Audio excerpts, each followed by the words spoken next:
truly understand the gravity of this weekend, we have to start at the exact moment the nightmare begins. The Hope County ER is completely swamped, right? And 50-year-old Annie Hinkle is sitting there, cradling her right arm. She won't make eye contact. She just stares at the floor and keeps repeating this fragile, totally unconvincing story. I fell off the front porch, you know how klutzy I am. But the physical evidence? It's screaming something entirely different. Larissa gently removes Annie's hand, and it reveals this darkly mottled bruise completely encircling her wrist. The shape of it, the specific pressure marks, it's the unmistakable imprint of a large, violent hand squeezing hard enough to literally fracture the bone. Medical reality is just colliding head-on with a patient's desperate denial. Personal log. The silence in that exam room. It was suffocating. Because for Larissa, look, this isn't just some textbook diagnosis. As our source material reveals, Larissa recognizes these signs because she actually lived them. Dark, repressed memories of her own abusive stepfather, George, suddenly threaten to overwhelm her right there in the middle of the ER. She knows exactly what Annie is going through. The fear, the clumsy excuses, the sheer terror of what happens if you actually tell the truth. Larissa is forced to battle her own personal ghosts just to keep her composure and treat the patient sitting right in front of her. That brings us to Section 2, Hospital Ethics versus the Law, the systemic gridlock. And this brilliantly illustrates a massive structural conflict. Larissa immediately calls in Dr. Gabe Allen, the physician in charge. They both know Annie's in terrible danger. But knowing the truth and actually being able to act on it legally, those are two very different things. On one hand, you have the medical mandate. Doctors and nurses have a strict ethical duty to report suspected abuse. But on the other hand, you have the frustrating legal reality, as explained by local deputy Armbruster. Because Annie absolutely refuses to testify against her husband Kurt, the police literally have nothing. Without a cooperating victim, the defense will just spin it as an accident, and Kurt will walk out free immediately. The hospital's absolute duty to report is crashing right into the law's total inability to prosecute. Gabe, wanting to do something, suggests the police should at least go talk to Kurt, just to let him know they're watching. But Larissa violently shuts this idea down. Why? Well, think about the cycle of retaliation. Let's break it down. If the deputy confronts Kurt without enough evidence, he won't be detained. He'll just become enraged. He'll go right back to his isolated house in the woods, and he will brutally punish Annie for the police showing up. Larissa knows that poking the bear without actually having a cage to put it in, that only guarantees the bear is going to strike back way harder. It is a truly devastating paradox. Larissa has to actively beg the police not to do their jobs, just to protect her patient. She looks the deputy in the eye and tells him, if you can't arrest him, then just leave it alone. Instead, she takes a massive personal risk. As she's discharging Annie with the newly casted wrist, Larissa secretly slips the woman a folded piece of paper with her personal cell phone number on it. It's a desperate, completely off-the-books lifeline. Moving into Section 3, Danger on the Trail. The threat spills over. Let's move to the timeline and see how this builds, because the threat couldn't be contained to just the hospital or the Hinkle household. It's spreading. As we map out the ticking clock of this Memorial Day weekend, notice how rapidly the tension escalates. It starts Friday midnight with Annie's broken wrist. Then, by Saturday morning, the violence targets Larissa directly. By Sunday afternoon, that secret lifeline is severed. And by Sunday night, the entire system's failure reaches its horrific, inevitable conclusion. Personal journal, Saturday morning.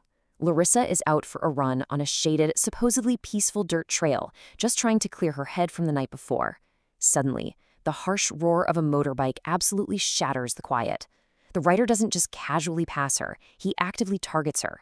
He runs her off the trail once, making her tumble hard into the rocks and branches.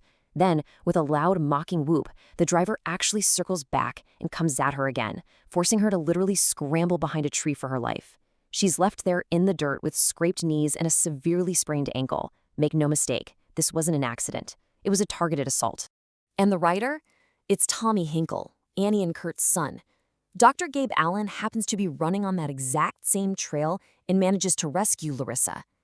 And Gabe makes this chilling clinical observation. He says, I think the kid is probably too much like his father. He's actually treated Tommy in the ER before for a DUI. Remembering how Tommy bragged about his dad always bailing him out.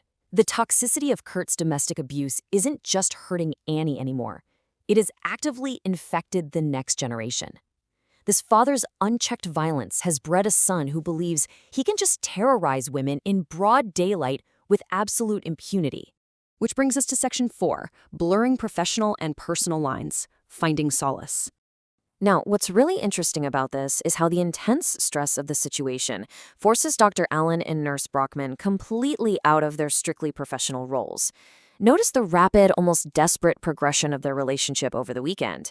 Gabe helps the injured Larissa get home safely.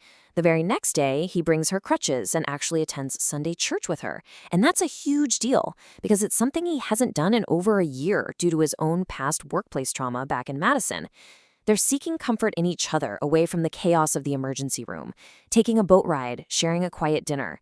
They are just two exhausted professionals desperately seeking a momentary sanctuary from the trauma they deal with every single day. And this shared vulnerability finally culminates on Sunday evening. Gabe, whose career was previously derailed by a false accusation from a coworker, has an absolute ironclad rule against workplace romances. No exceptions.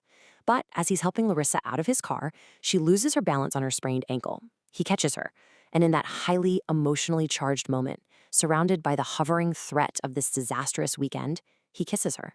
It's a profound, undeniable moment of human connection, set against the backdrop of a system that is completely failing right in front of them.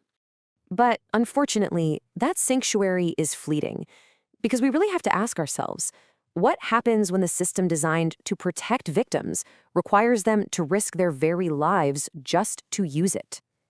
Annie Hinkle knows the terrible answer to that, and on Sunday afternoon, she makes her move.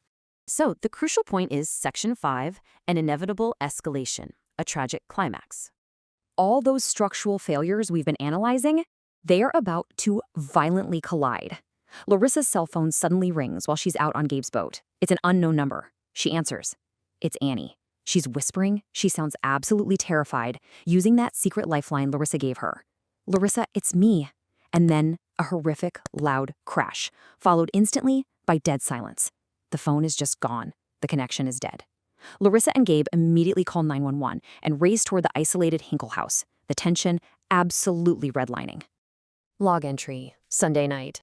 They arrive to find the deputies are already there on the scene, but the sickness in Larissa's stomach only deepens. The deputies come out and report that Annie is alive. Sure, but she is claiming she just knocked a pot of hot water off the stove and she is completely refusing medical care. Kurt is standing right there saying he will take care of her. Once again, the law is completely, utterly paralyzed. The deputies look at Gabe and Larissa and tell them their hands are tied. They have to literally leave Annie behind, knowing with absolute certainty that she is trapped in a cage with a monster. And then Monday night rolls around. The ER trauma pagers suddenly go off. Car versus pedestrian. A hit and run just off Highway Z. 50-year-old woman, massive blood loss, serious head injury. When the paramedics burst through those ambulance bay doors, Larissa's absolute worst nightmares realized. It's Annie. She's battered, unconscious, in deep hypovolemic shock. Larissa and Gabe have to fight frantically for a solid hour just to stabilize her enough to put her on a trauma helicopter to Madison. The sickening implication hangs so heavy in the bloody ER. Kurt didn't just hit her this time. He used a car. He fully intended to kill her. As Larissa steps outside into the cold rain, just staring at the empty, blood-stained trauma bay, we are left with a truly haunting reality. The clinical logs of this weekend document a horrific, preventable tragedy. It leaves us to wonder, when the legal system is bound by these rigid rules that abusers can so easily exploit, how can healthcare workers possibly bridge the gap to save the lives they are sworn to protect? It's a heavy question, and it's one that echoes long after the sirens fade. Thanks so much for joining me on this explainer today. Keep seeking the truth in the details, and I'll see you next time.